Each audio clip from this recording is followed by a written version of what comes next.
Hello, my friend. Welcome to your sleep story. My name is Stephen Dalton. I'm an Irish storyteller, and it's my great privilege to be the voice that you listen to as you go to sleep tonight. Tonight's story is one that I took great joy creating. I can't tell you where exactly the inspiration came from. I just thought of a title one night, The Selfish Gnome, and the rest followed. So this is a tale of what it means to hold things to yourself, and the difference when we start to open up and give to others, and the feeling of joy and warmth it can bring you. We'll start in the little village of Puddleby Underhill, where Grimble Tuck the gnome lives, very alone and with his many umbrellas. And we'll follow Grimble as he travels to an autumn fair by train to find the biggest umbrella in the world. And what happens to him along the way is, I hope, something rather heartwarming. But first, let's do the relaxation session, which will take a few minutes before tonight's sleep story. I'm going to count down from 10 to 1, and as I do, allow yourself to let go more and more. 10. Feel the support of the bed beneath you, or the floor, or whatever you lie upon tonight. And beneath all of that, feel the support of the earth, our home, our constant support.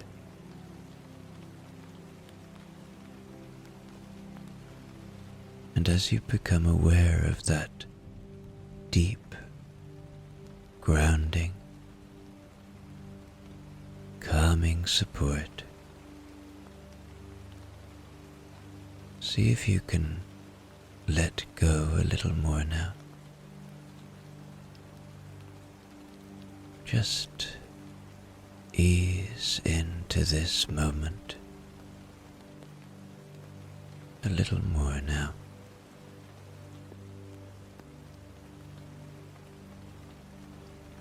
9. You are safe. Tonight, allow my voice to be a friend, to be an anchor of safety.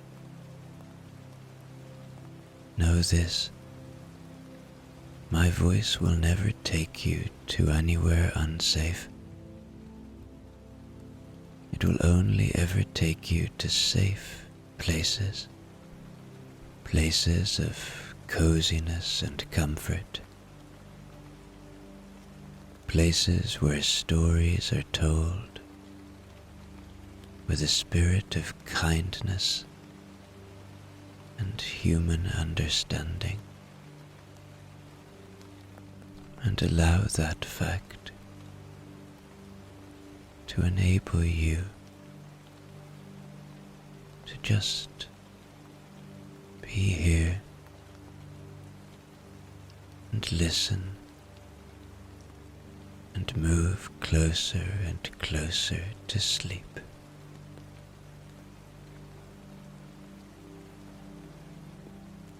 8.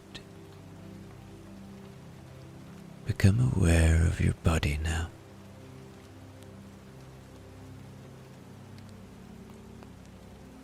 Feel into your body. Where are you holding tension?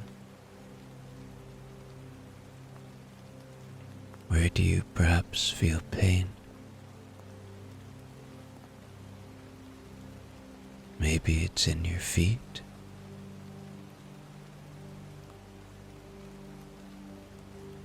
Maybe in your lower legs.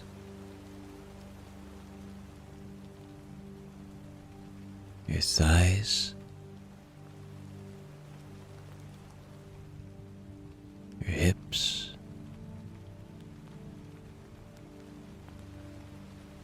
Your belly.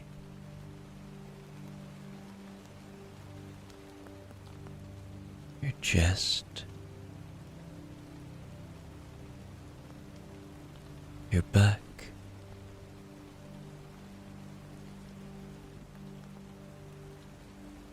Maybe your neck or shoulders.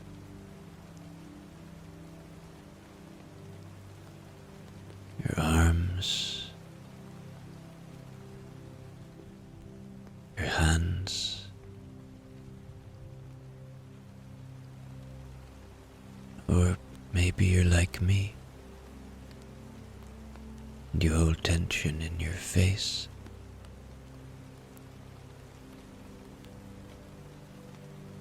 Or in the top of your head. Wherever you're holding tension, wherever you're feeling pain, if you are,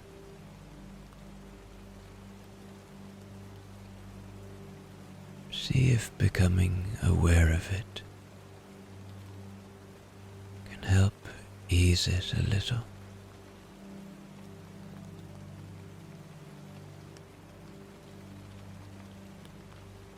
Seven. The day is done. Whatever has been, has been. Whatever will be, will be. Whatever thoughts you might be having about the future or the past, know this: neither of those places exist. All that you have is now, is this moment. So choose to be kind to yourself in this moment, and begin to let go. If a thought arrives, don't fight it. Welcome it. It is a part of being human. See it for what it is, a thought. And then don't follow it. Let it float away, like leaves floating away on a moonlit river, or clouds passing by through a starlit sky.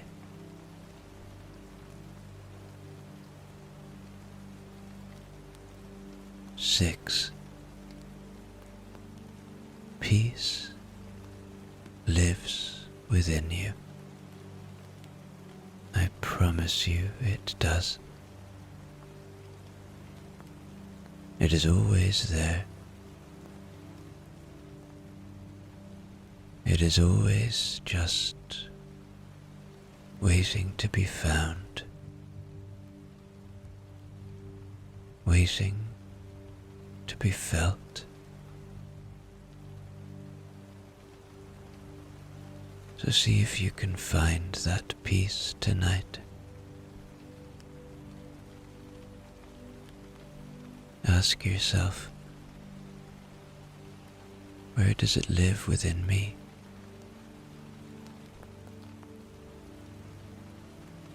Sometimes I think I find it in my chest,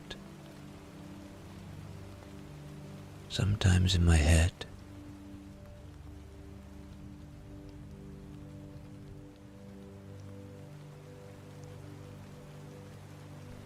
But when you find it, it can have an immediate effect on your whole body. Sometimes it can be found through a simple, deep breath. Let's take one now together. Breathe in through your nose.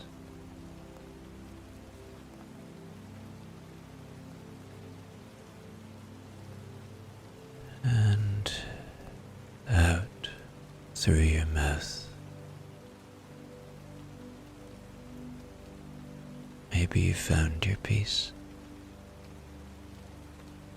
or maybe you're on the way to. Don't force it. It will come, if it hasn't already.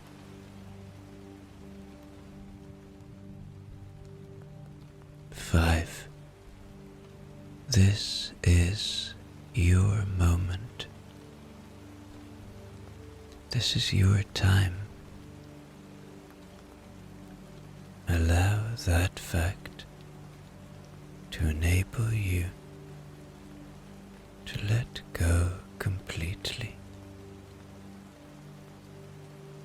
You have nowhere to be, nowhere to go. Allow yourself to indulge in this moment. 4. Perhaps allow a little gratitude now. Gratitude for the simple things, for the ones who love you and who you love, for the roof over your head tonight, for the breath in your body,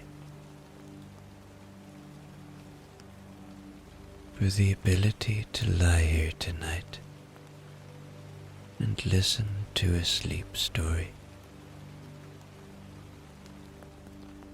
3.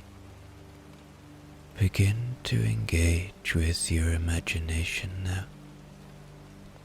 Begin to see the gnome's village of Puddleby Underhill. It is raining, and through all the little windows there is a soft glow emanating.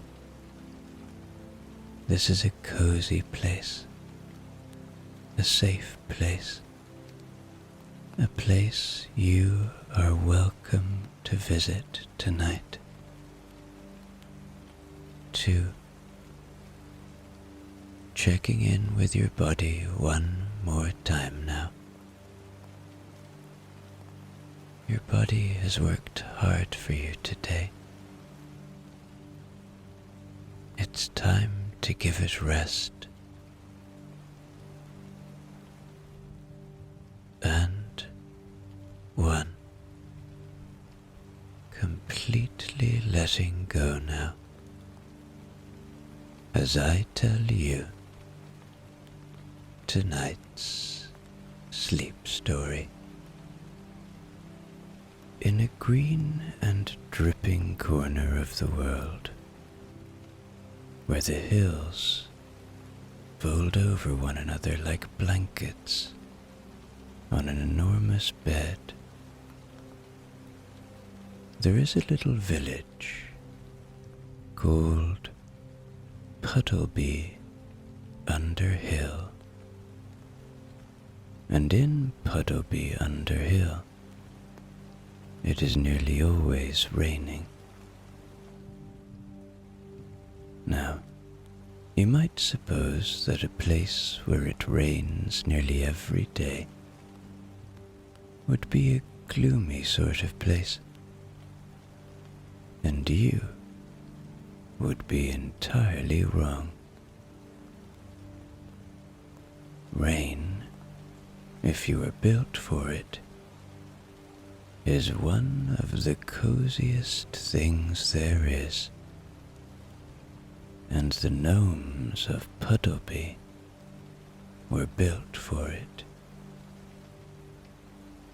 They had round wooden doors that shut with a soft click, and deep burrows lined with moss, and stout little chimneys that puffed sweet applewood smoke up into the weather from morning till night. When the rain came down, and it came down most days in long silver strings, the gnomes simply put the kettle on, poked the fire, and listened to the sky drumming on the world above them, as though it were playing a tune it had written especially for Puddleby. The gutters chuckled to themselves.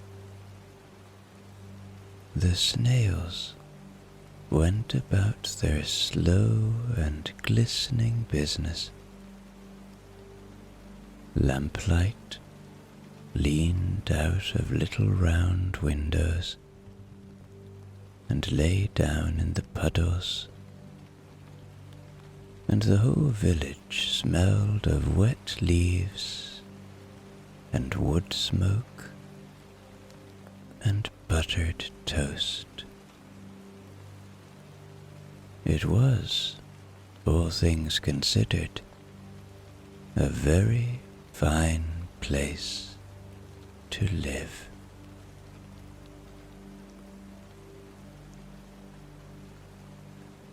And in the snuggest burrow of all, tucked under the roots of the oldest oak at the top of the lane, there lived a gnome by the name of Grimble Tuck. And Grimble Tuck was the most selfish gnome you have ever heard of in all your life. Now, he was not wicked. He never stole so much as a raisin. And if you wished him a good morning, he would wish you one back, though he said it in the smallest voice he could find, in case a larger one might be worth something. Grimble's trouble was a simpler one than wickedness. Whatever came into his hands stayed in his hands. He kept things the way other gnomes kept promises. He owned 42 umbrellas, and in all his long life he had never lent out a single one. They stood in the hallway of his burrow in 4 polished racks, arranged by size and color, from a tiny black one, no bigger than a toadstool, to a grand green one, with a duck's head carved on the handle. And every evening, Grimble counted them twice, the way some gnomes count their blessings.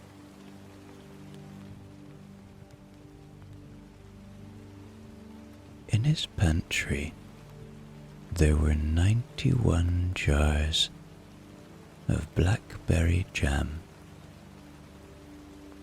In his cupboard there were 11 tins of biscuits, arranged in alphabetical order from almond to zest. In his cellar, the firewood was stacked to the ceiling, in rows as neat as a library. Applewood for every day, cherrywood for Sundays, and one special shelf of old pear wood that he was saving for an occasion so special it had never yet arrived.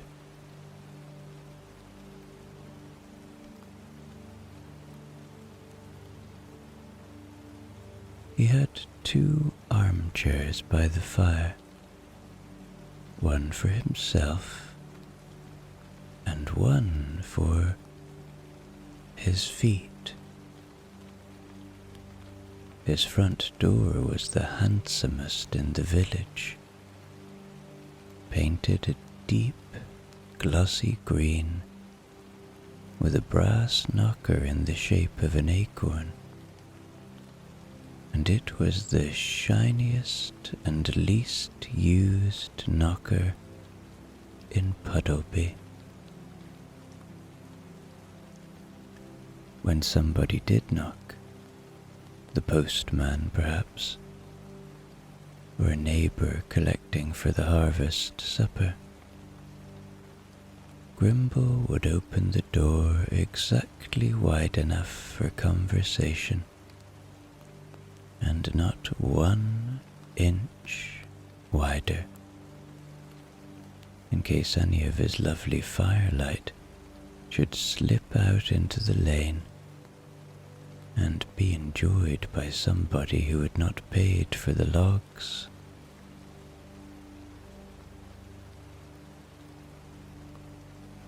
And oh, what a lovely fire it was. Grimble Tuck kept the finest fire in the whole of Puddleby Underhill. It crackled and snapped and glowed like a small, contented sunset, and the light of it swam over the jam jars and the biscuit tins and the 42 umbrellas, and Grimble sat before it every single evening, alone, with his toes on the second armchair, listening to the rain and thinking comfortable thoughts about everything he owned. Now, the other gnomes of the village did not hate him for it. That was not their way. When somebody's roof leaked, 3 neighbors arrived with buckets, and a 4th arrived with cake. And if Grimble Tuck did not arrive at all, they would only shrug and say, "Well, that's Grimble for you," and pass the cake along. But sometimes, walking home past his window on a streaming wet night, a gnome would glance in at that beautiful crackling fire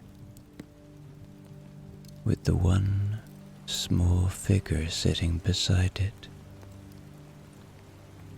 and think that it looked like an awful lot of warmth for one person to be keeping to himself.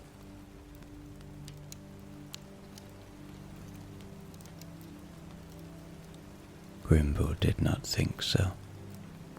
Grimble thought it was exactly the right amount. Now, one soggy grey morning in late autumn, when the rain was coming down in a steady, patient, all-day sort of way, a notice went up outside the village hall, and by lunchtime every gnome in Puddleby had read it. The notice said that the autumn fair was coming to Muddlecombe, 3 stops down the valley on the little railway, and that among the wonders to be seen there was the wagon of Mr. Ferdinand Fandango, umbrella maker, who would be bringing with him the biggest umbrella in the world. The biggest umbrella in the world? Grimble Tuck read those words 4 times, standing in the rain under umbrella number 17, his second best travelling umbrella. The best one stayed at home so that it would not wear out, and a warm, greedy glow spread through him, from his boots to the tip of his pointed hat. 42 umbrellas he had, and not one of them was the biggest in the world.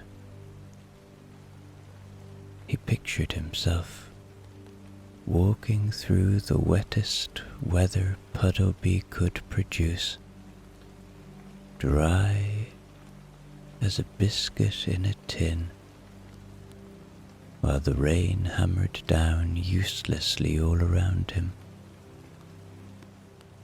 He decided, then and there, that the biggest umbrella in the world was going to belong to Grimble Tuck.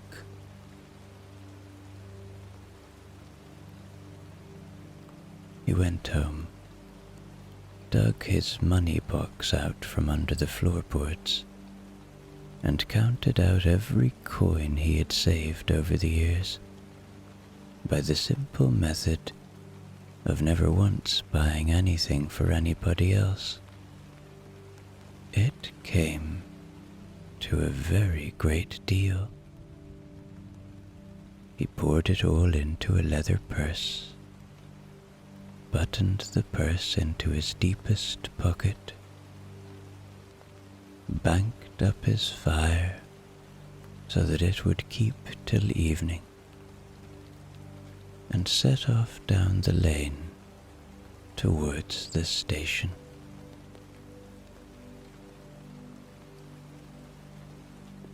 The rain went with him all the way. It pattered on umbrella number 17, and gurgled along the ditches, and dripped in fat silver drops from the ends of the bramble stems. The lane down to the station was one long chain of puddles, each one wearing rings inside rings inside rings, and Grimble picked his way between them with the practiced hops and side steps of a gnome who has lived under weather all his life.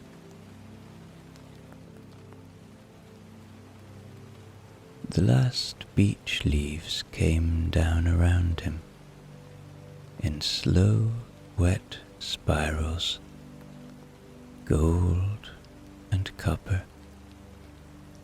and stuck to the stones like little flags. In the windows of the burrows he passed, firelight glowed orange and gold behind the streaming glass, and the chimney smoke came up out of the hill in soft grey ribbons and made friends with the clouds. And from somewhere under the hedge came the small, contented sounds of creatures who were staying in today and knew it and were glad.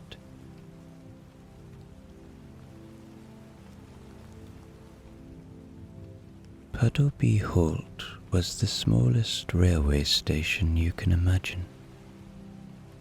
One wooden platform, one lamp, one bench, and one waiting room, scarcely bigger than a wardrobe, with a round iron stove in the middle of it, glowing cherry red,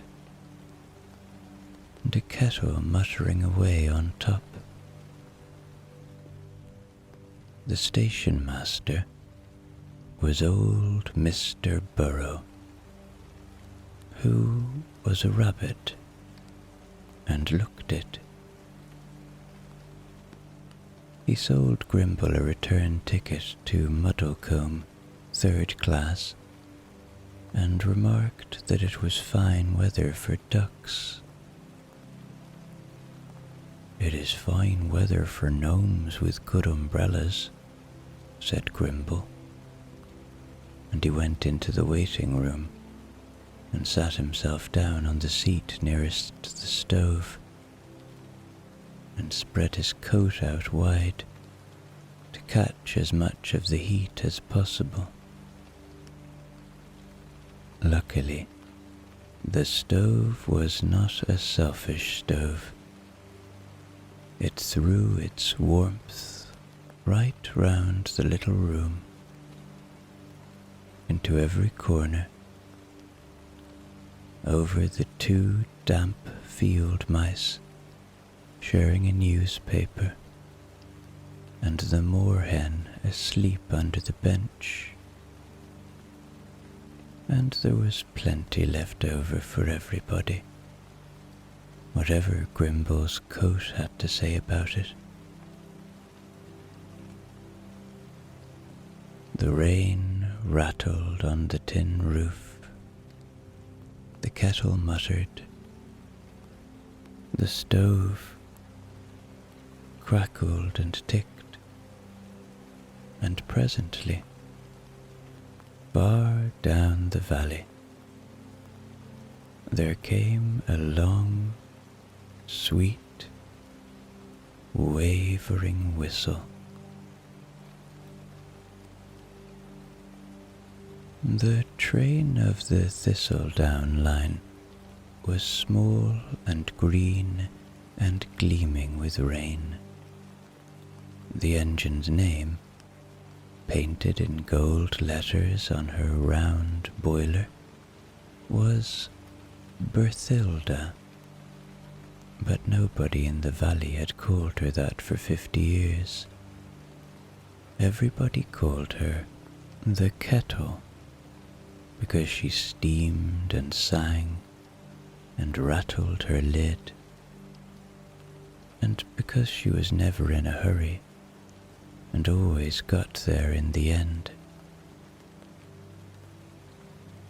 She came sighing into Puddleby Halt with her firebox glowing like a little travelling hearth, and her 3 wooden carriages creaking behind her, and her lamps making long yellow paths on the wet platform.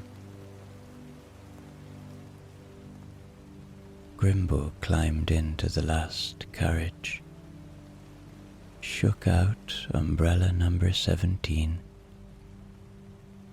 and found himself in one of the pleasantest places in the world. A small room on wheels.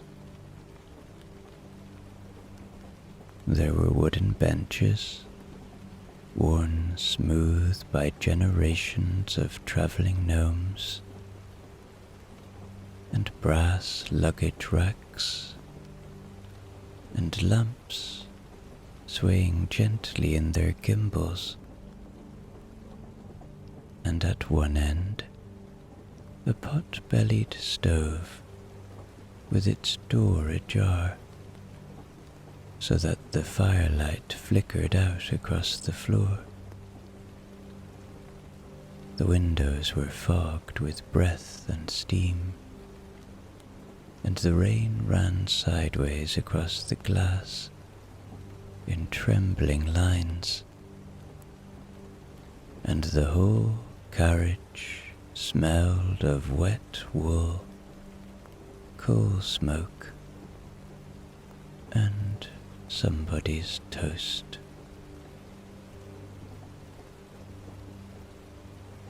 The conductor came swaying down the aisle as the train pulled out. He was a large, dignified badger named Brockle, with brass buttons on his coat and a ticket punch shaped like a star. "Tickets, please, your dampnesses," he rumbled, and he punched Grimble's ticket with a snip and touched his cap and swayed on down the carriage like a ship in a friendly sea.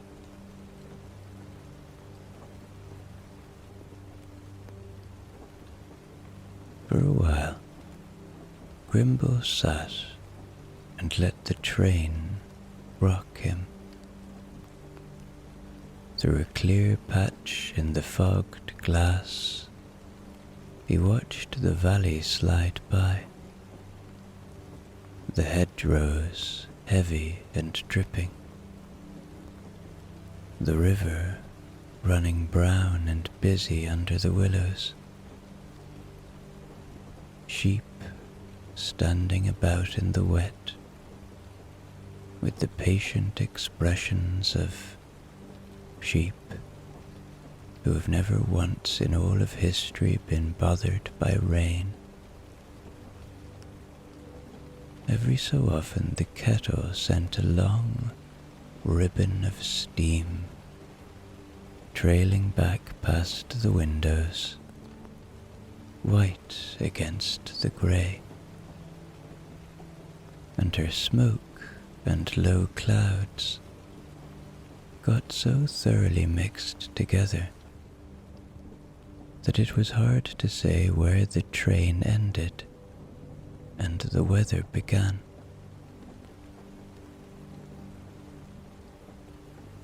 The stove creaked. The rain found a loose spot on the carriage roof and began to play it. Tap, tap, tap, tap, tap, in no particular hurry, like someone drumming their fingers while they think of something pleasant. Opposite Grimble sat a small, round mole in a shawl, with a carpet bag at her feet, and a pair of knitting needles going click, click, click at a tremendous rate. This was Mrs. Flannel, though Grimble did not yet know it, and she was knitting a sock. She was, in fact, always knitting a sock. She knitted socks for whoever happened to have cold feet, and in a valley like this one, that was everybody, sooner or later.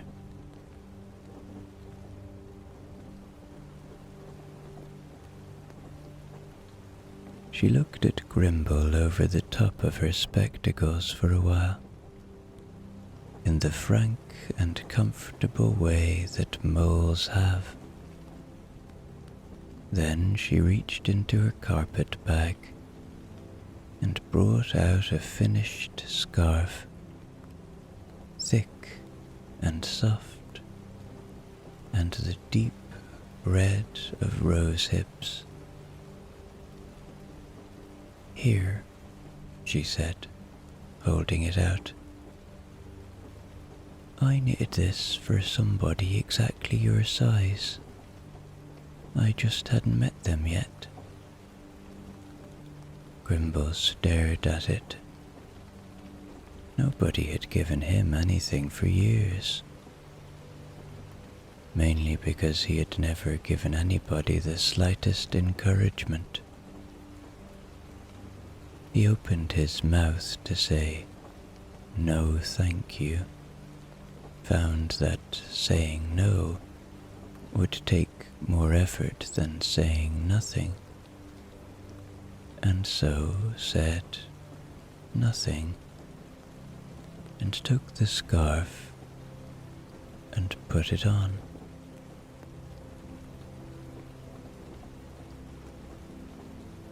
It was, he had to admit, a remarkably good scarf. It was warm in a way that his own scarves at home, all 9 of them, somehow were not. The warmth of it settled round his neck and crept down inside his coat, and somewhere behind his waistcoat buttons something gave a small, unfamiliar tick, like a kettle just beginning to think about singing. "There," said Mrs. Flannel, with satisfaction, and went back to her sock.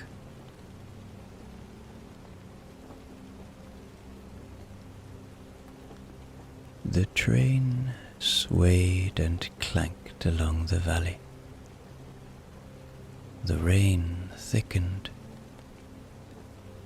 and at the next stop, a very small and very damp hedgehog climbed aboard, shook himself politely on the mat, and came and sat down near the stove, where he steamed gently. His prickles were beaded all over with raindrops, so that when the firelight caught him, he sparkled like a small travelling chandelier. His name was Pin. Pin had one biscuit. It was wrapped in brown paper, and it was quite clearly his lunch, his tea, and his supper all in one. He unwrapped it with great care, looked at it for a moment, and then broke it in half, and held one half out to Grimble Tuck. Would you like some? Said Pin. It's ginger. Now, Grimble Tuck had 11 tins of biscuits at home, arranged in alphabetical order. He had ginger biscuits and lemon biscuits and biscuits with more butter in them than is strictly sensible. And yet, he took that half a biscuit from the smallest passenger on the train and ate it. And it was, there was no getting around it, the best biscuit he had ever tasted in his life. He sat there chewing and frowning, puzzling over this, the way you might puzzle over a sum that will not come out. Half a biscuit from a damp hedgehog, better than 11 whole tins. It made no sense at all. The answer was sitting there quite patiently, waiting for him. But Grimble had not found it yet.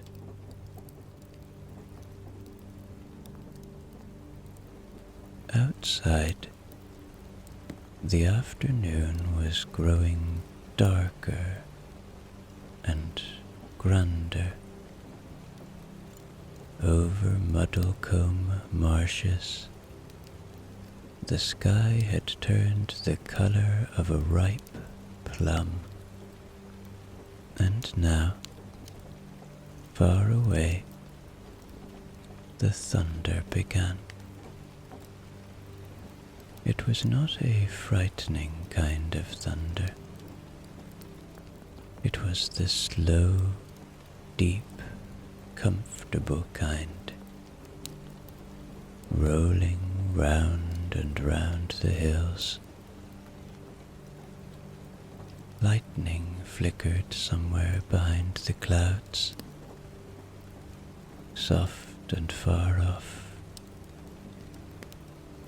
And for a moment, all the raindrops on the window glass lit up like strings of beads. The storm came up the valley to meet them, taking its time, the way big weather does. The rain stopped pattering and began to pour, sheeting down the windows so that the world outside turned soft and silvery, all its edges gone. The thunder rolled again, nearer now, and just as friendly. A vast, unhurried sound. The sound of something enormous getting comfortable. And the whole carriage seemed to snuggle down into itself. The lamps burning steadier, the stove glowing brighter, the passengers settling deeper into their colours. There is no coziness anywhere in the world quite like the coziness of being warm and dry in the middle of a great deal of weather. and the third-class carriage of the Thistledown Line had it by the bucketful.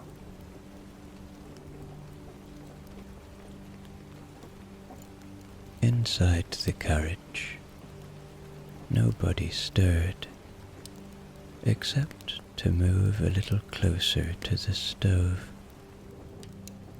The lumps swayed, the knitting needles clicked.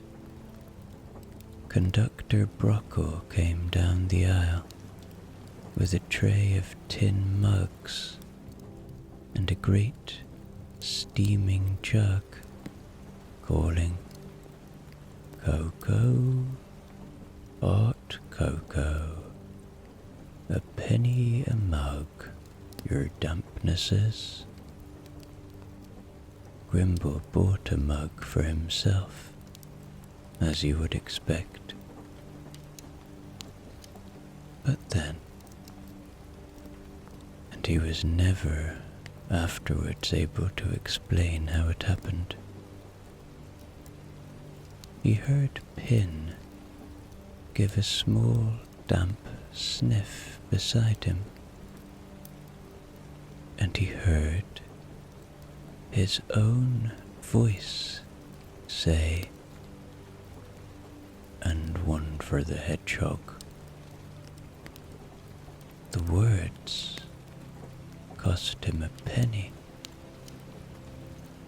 He waited to feel poorer, the way he always did when a coin left his purse. Instead, watching Pin wrap both paws around the warm tin mug and beam up at him through the steam, Grimble felt unmistakably richer. He checked his purse to make sure. The purse was 1 penny lighter, and still, somehow, he was richer. Behind his waistcoat buttons, the small, unfamiliar warmth ticked again, a little stronger than before.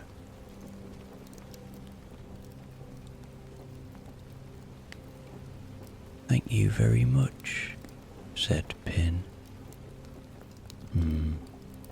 Said Grimble Tuck, and drank his cocoa, and looked out at the storm, feeling extremely confused and surprisingly comfortable. The train ran on through the rain and the rolling thunder,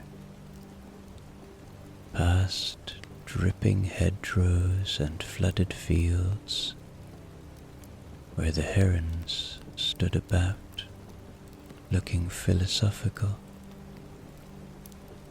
and in the warm and gently rocking carriage,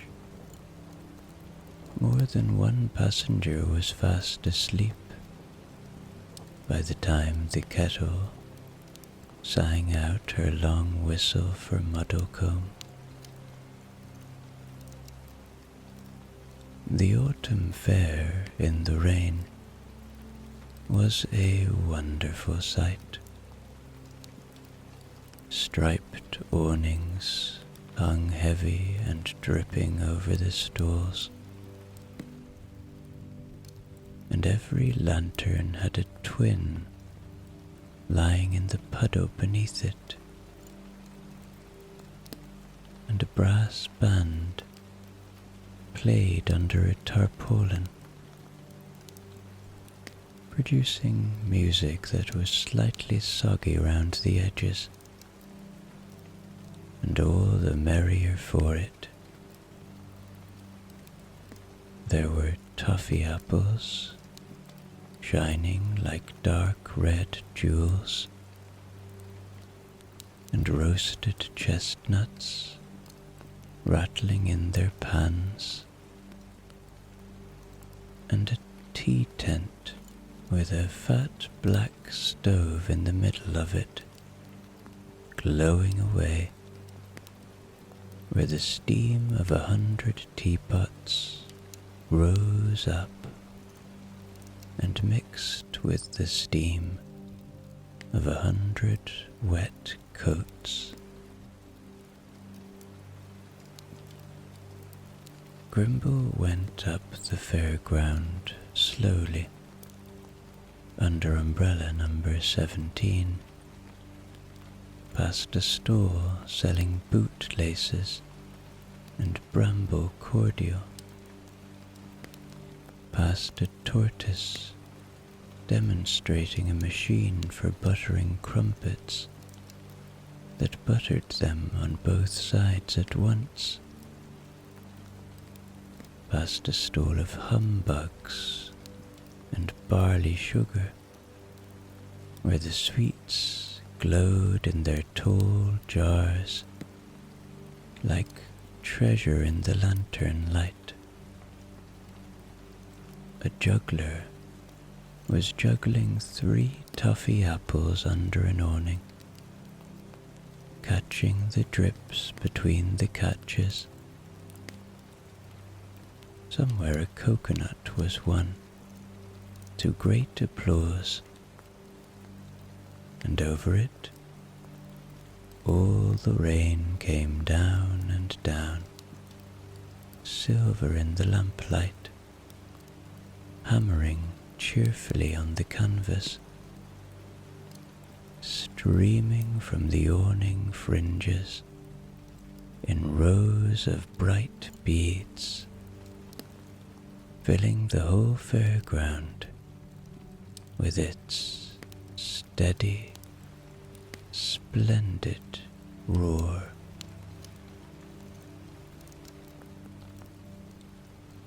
And there, at the top of the fairground, stood the wagon of Mr.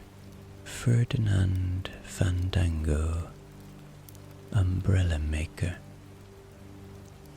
Now Mr. Fandango was a tall gnome, with a moustache like 2 question marks lying down, and his wagon was hung inside and out with umbrellas of every size and colour. But nobody was looking at those. Everybody was looking at the thing that stood beside the wagon, furled and magnificent, taller than Mr. Fandango himself. The biggest umbrella in the world was green, the deep glistening green of a hillside after rain. Its handle was of polished cherry wood, thick as a fence post, and when Mr. Fandango heaved it open with both arms, it went up and up and out and out, with a sound like a great bird settling, until it stood over the crowd like a bandstand roof, and the rain drummed down upon it, and underneath there was room for 20 gnomes, or 12 badgers, or 1 very comfortable cow. "Sold," said Grimble Tuck, before Mr. Fandango had said a single word, and he marched forward and emptied his entire purse into the umbrella maker's hands. Mr. Fandango counted the coins, found them exactly right, and looked down at Grimble with his head on one side.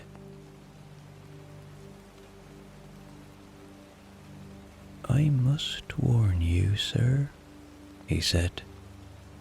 "This umbrella has a peculiarity. It is simply too big to keep the rain off one gnome only. Whoever stands anywhere near you will be kept dry as well, whether you like it or not. I have never found a way round it. The thing cannot be helped. "I shall stand in empty fields," said Grimble Tuck. "As you wish," said Mr. Fandango, and his moustache moved in a way that might have been a smile.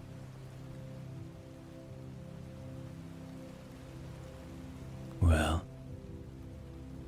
you try walking through a crowded fair in the pouring rain, carrying a dry, green roof the size of a bandstand,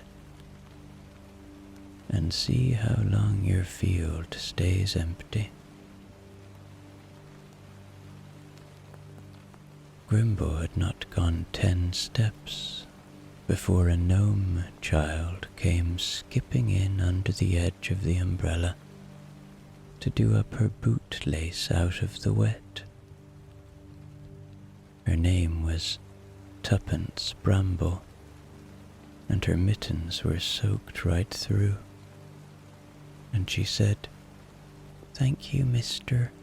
This is the best umbrella I ever stood under," and did not leave.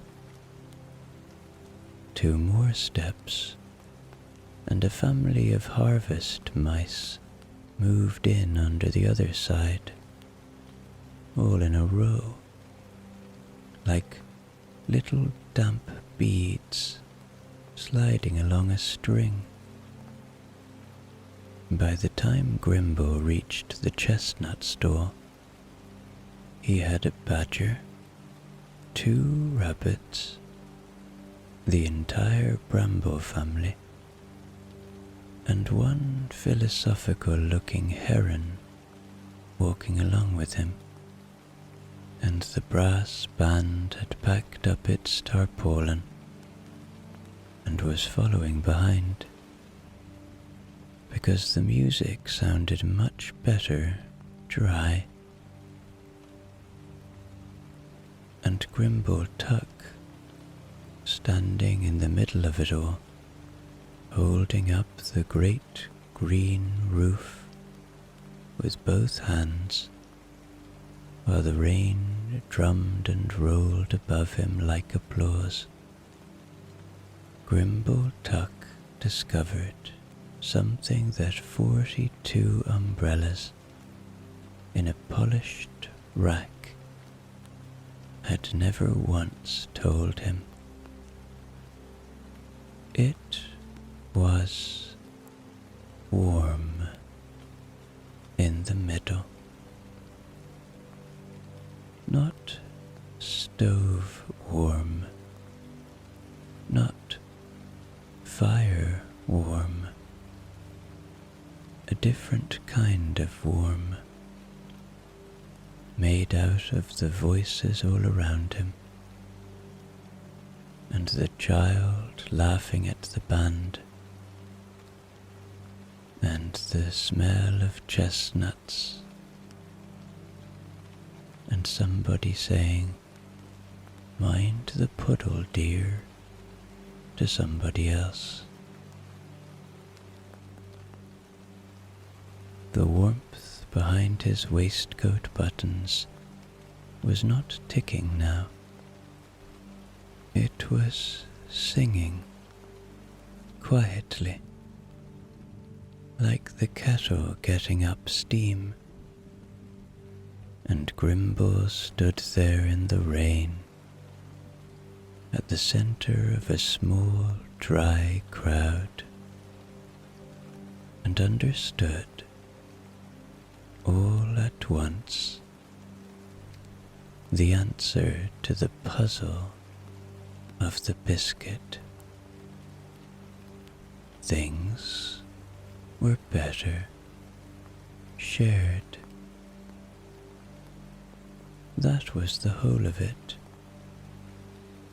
The biscuit had tasted better because Pin had given half of it away, and cocoa was warmer when you bought two, and an umbrella, a really proper umbrella, was not a roof for one gnome at all. It was a roof for whoever needed one.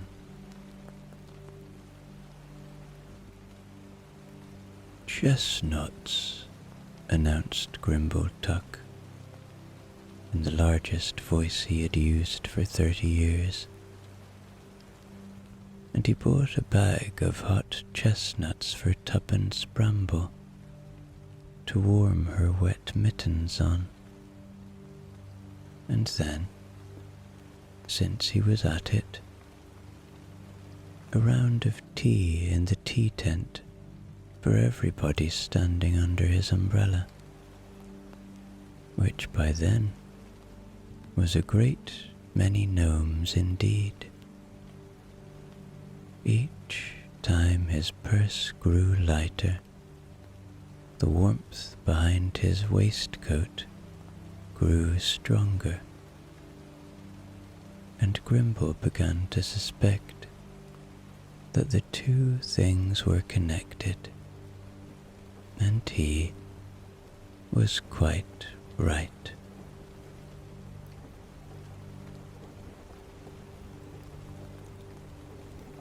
The journey home was the coziest of his life.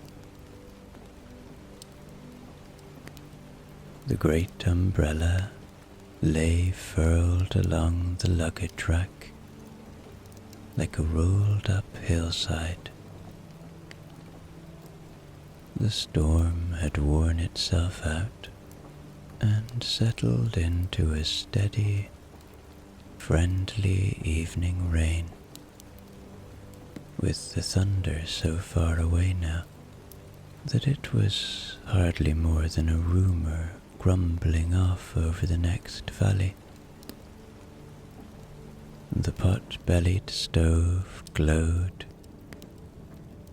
Mrs. Flannel's needles clicked, and Grimble Tuck opened a large tin of ginger biscuits he had bought at the fair, which was not remarkable in itself. The remarkable thing was, he had bought it to give away, and passed it up and down the carriage until everyone had had two, and Pin the Hedgehog had had 4.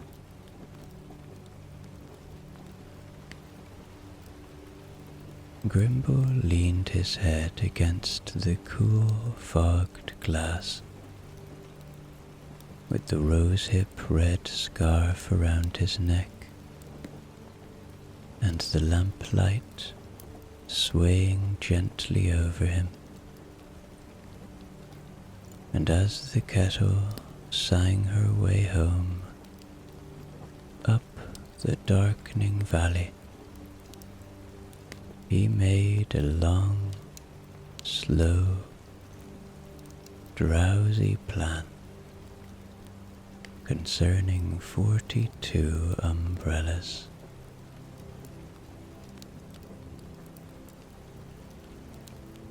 He was warm right through. For the first time in years, warm past his fingers and toes, which any decent fire can manage, warm all the way in the place where the ticking had been, up and down the carriage. The passengers dozed and swayed. The stove murmured. The rain stroked along the windows, and the wheels said the same soft sentence over and over beneath them all. Dum-de-dum, dum-de-dum, nearly home, nearly home. The whole warm, rattling roomful of them, riding together up the valley, through the dark and the rain.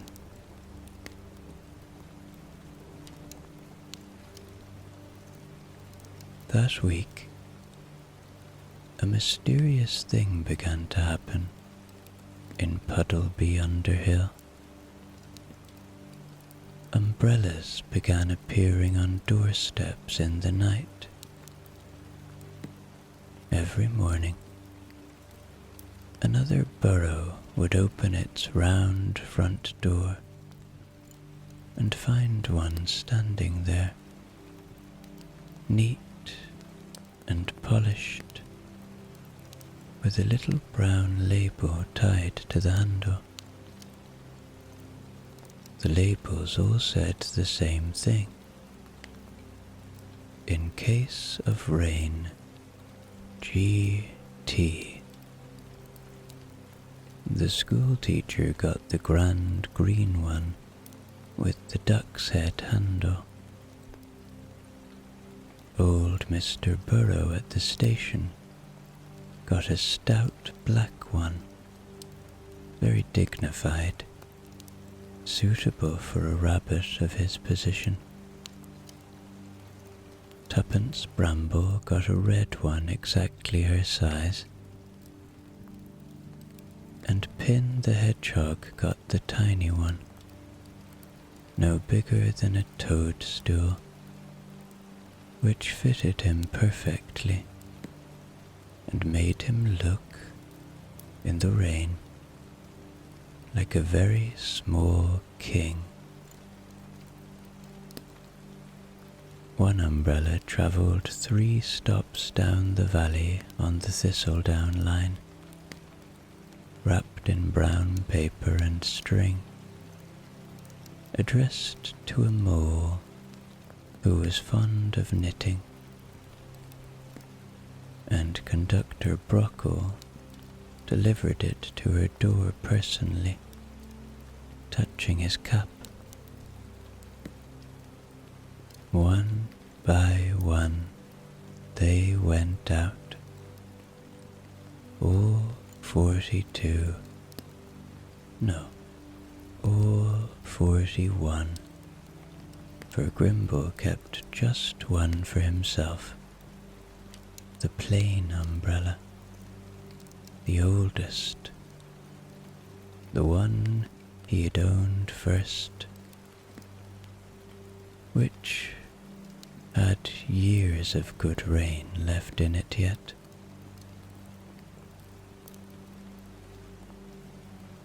As for the biggest umbrella in the world, it went to live by the door of the village hall, in a stand that the carpenter made specially, where anybody could borrow it who had somewhere wet to go, and somebody to go with.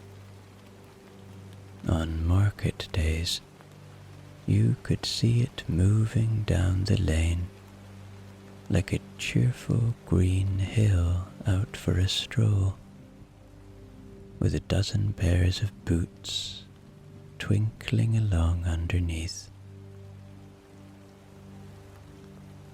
And that, by the way, was only the beginning.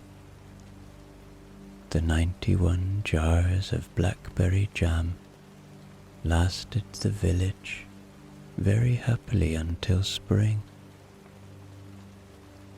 The firewood in the cellar found its way, log by log, to whichever hearth was running low. Even the shelf of precious pear wood was burned at last, all in one glorious blaze, at a party Grimble gave on the longest, wettest night of the winter, because he had finally worked out what the special occasion was. The special occasion was company. His burrow, with so much less in it, felt somehow bigger. The second armchair by the fire was no longer for his feet. Most evenings it had a neighbor in it, and on Sundays it had Pin, who would arrive glistening from the rain, dry himself by the fire until he sparkled, and fall asleep there, wearing a pair of socks that Mrs. Flannel had knitted specially, with room for every prickle.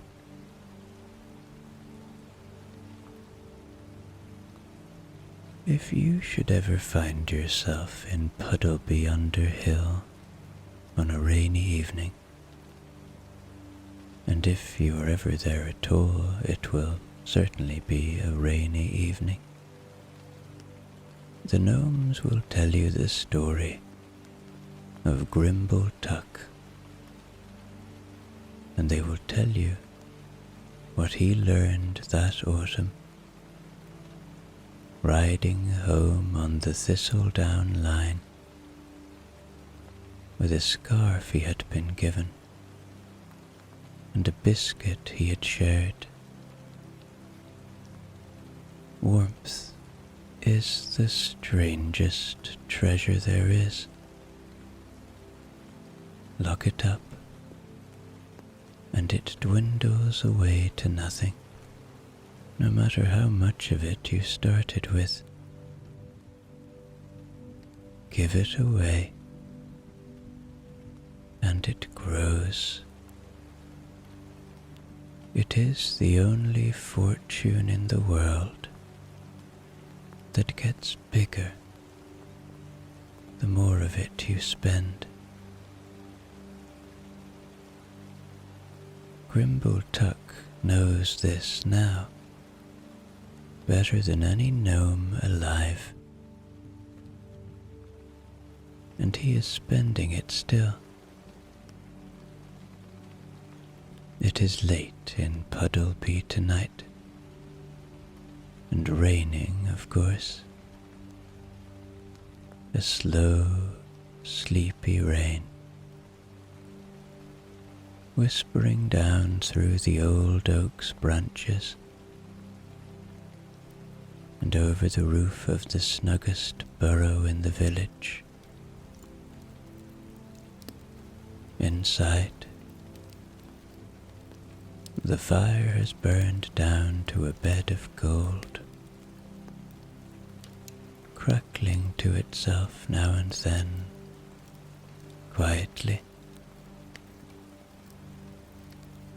like someone agreeing with a pleasant dream. Pin is asleep in the second armchair with his socks on, rising and falling, rising and falling.